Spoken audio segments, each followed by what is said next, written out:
Shalom, shalom, and welcome. This is Yasharal, Living Orders and Commands. It is an end-time series of messages to those who seek to do the will of the Almighty Creator, the Almighty Father. For I am compelled to believe in these final days, these end times, that we will all come to know Him as Yahuwah. We will come to know that Yahuwah manifests Himself. His word was manifest in the flesh, in the person of Yahusha. Many of us do not understand the physical characteristics of these earthen vessels, or how we who claim to believe that He's the Almighty One, but yet we take a position of saying what He can and can't do. One thing that is impossible for Him to do, and that is lie. It is impossible for Him to lie. I submit to you, my brothers and sisters, we cannot separate the word of Yahuwah from Yahuwah, the Almighty One. So we will come to know what it is to lift up Yahusha Mashyach in the coming days. My name is Symmanayah, if you're tuning in for the first time. Though it is not about me, not at all, it is about lifting up Yahusha Messiah. This is part 2 of a multi-part segment entitled The Two Witnesses and Yasharal. If you're tuning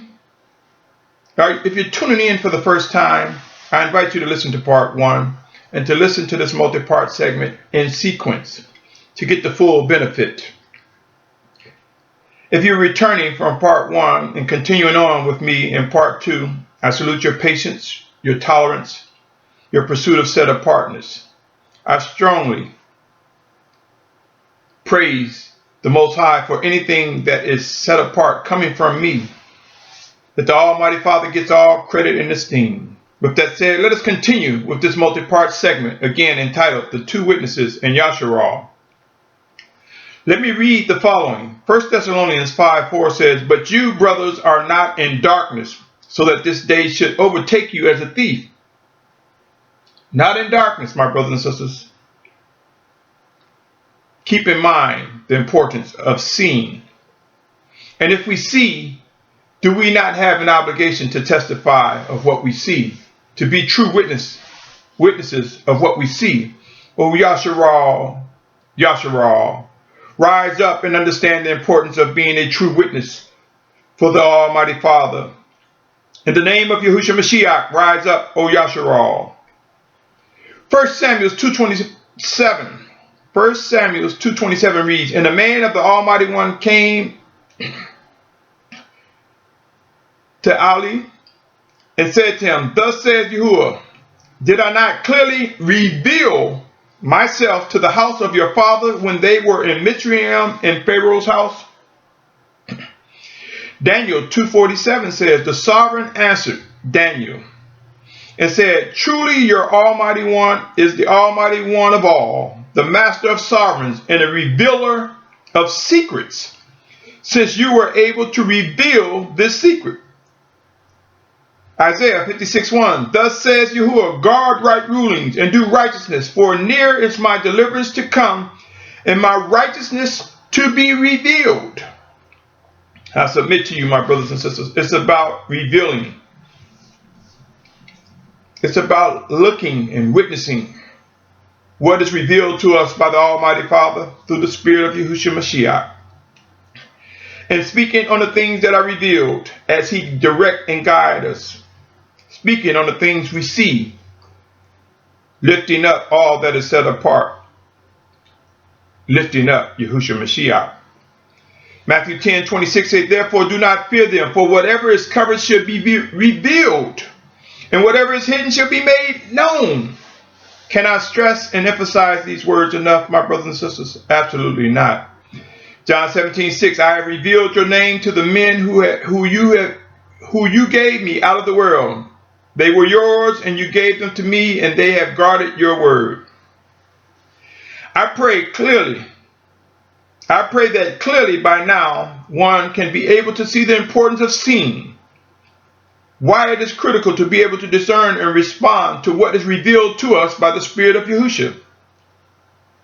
A witness brought before a court of law, or one who testifies before a judging body, is expected to tell the truth and report only on the things they see.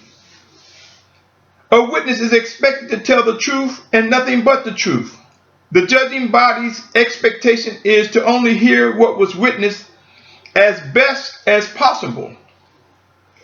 What has occurred all too often among us, O Yasharal, is that we have overstepped our bounds and have provided more information than what we have witnessed by the Spirit of Yahusha revealing and opening our eyes and ears. My brothers and sisters, I am compelled to believe that our burdens would be light if we only spoke on what the Spirit of Yahusha revealed to us. Nothing more, nothing less. That we walk in set apartness that is revealed to us, how we understand it to be, as He reveals it to us, as we grow in maturity. I am compelled to believe our burdens would indeed be light when we learn how to be quiet and not speak on the things we don't see. When we learn to avoid fabricating interpretations and translations and understanding.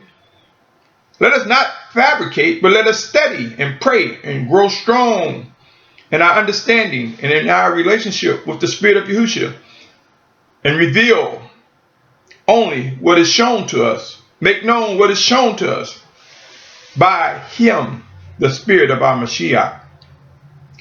Consider the following, our brothers and sisters. Revelation 11:5-6 said, if anyone wishes to harm them, fire comes out from their mouth and consumes their enemies.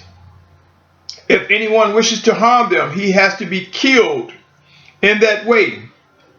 These possess authority to shut the heavens so that no rain falls in the days of their prophecy, and they possess authority over waters to turn them to blood and smite the earth with all plagues as often as they wish. It is speaking on the two witnesses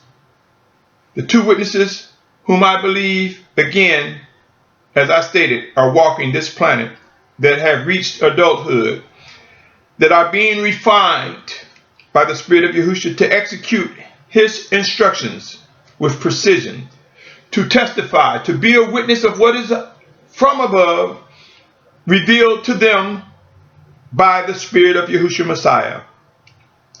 While most of us look at the power endowed on the two witnesses of Revelation, how many of us have given thought to the enormous responsibilities placed on these two chosen ones by the Almighty Father? So please don't misinterpret that. Two chosen ones of the Almighty Father. They are chosen by the Almighty Father.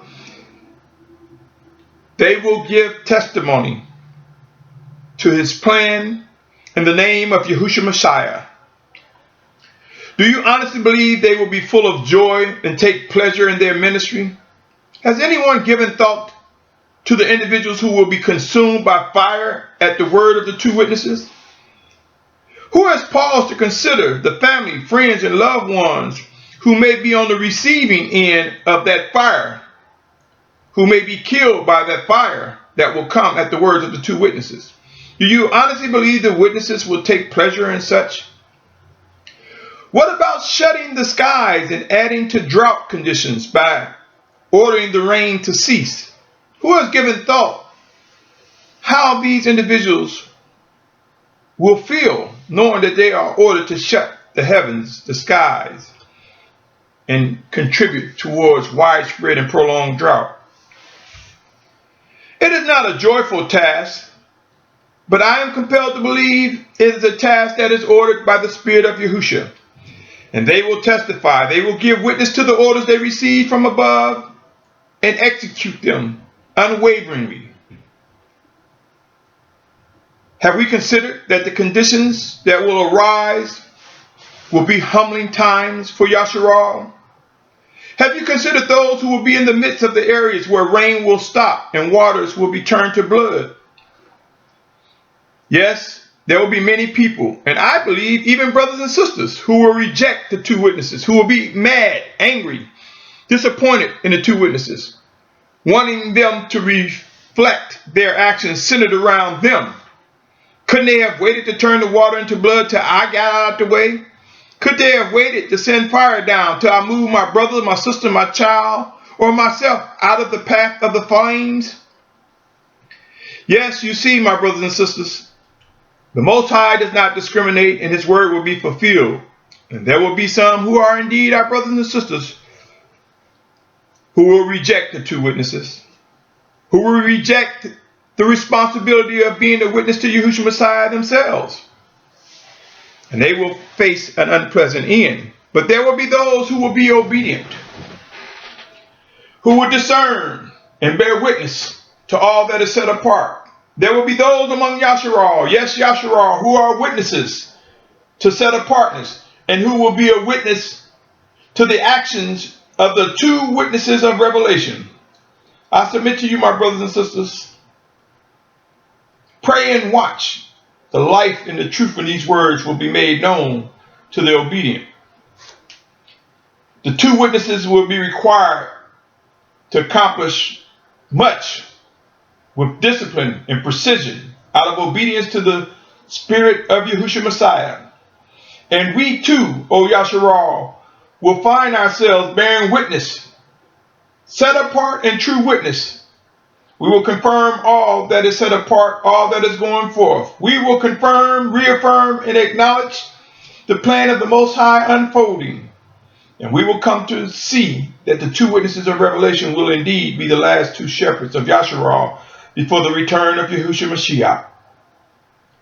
John 5:17 reads, Therefore Yahusha responded and said to him, Truly, truly, I say to you, the Son is able to do none at all by himself, but only what he sees the Father doing, because whatever he does, the Son also likewise does. I ask you, are we not to do the same? Are we not to only do what we see Yahusha Mashyach direct us to do, only respond to what he has revealed to us, made known to us? Consider the following. Hebrews 12:1 and 2. It reads as follows. We too then, having so great a cloud of witnesses all around us, let us lay aside every weight and the sin which so easily entangle us, and let us run with endurance the race set before us, looking to the princely leader and perfecter of our belief, Yahusha, who for the joy that was set before him endured the stake, having despised the shame, and sat down at the right hand of the throne of the Almighty One. My brothers and sisters, hear me. I am compelled to believe as the days emerge before us, proof will come that our days will be shortened as we find ourselves migrating from the Western Hemisphere to the Eastern Hemisphere, to the place where life began. As devastating events begin to unfold, before they become extremely intense, we will witness Yasharal being gathered from the four corners of the earth. We will witness coming to know the importance of testifying, confirming all that is set apart. We too will be witnesses. But the ultimate two witnesses for the reign of Yahusha Mashyach are those which are mentioned in Revelation's 11th chapter, in Zechariah. End times are here, and I am compelled to believe, as I have stated in times past, that the two witnesses of Revelation will be the final two shepherds of Yasharal. Before the physical return of Yahusha Mashyach, I'm compelled to believe they will be extremely instrumental, as led by the Spirit of Yahusha, in the gathering of Yasharal from the four corners of the earth. Let us prepare to have our eyes made clear, our ears opened up, so that we're able to discern what the Spirit of Yahusha is revealing to us and making known to us, so that we can be effective witnesses, so that we can confirm, acknowledge, and reinforce the actions of the two witnesses of Revelation as they began to emerge. Many of us may be witnessing them in our presence or before us, or having some contact, indirect or directly, unknowing that they are indeed the two witnesses of Revelation. Pray and watch, my brothers and sisters. I am not suggesting that we go chasing, running after them, but I am suggesting that we earnestly seek the Spirit of Yahusha to see, to discern what is expected of Yasharal in relationship to the two witnesses, and more. I will pause here for part 2 and encourage you to continue listening as I move forward to part 3 of this multi-part segment, the two witnesses in Yasharal. Be patient, my brothers and sisters. There is more to come. Shalom. Shalom. Shalom.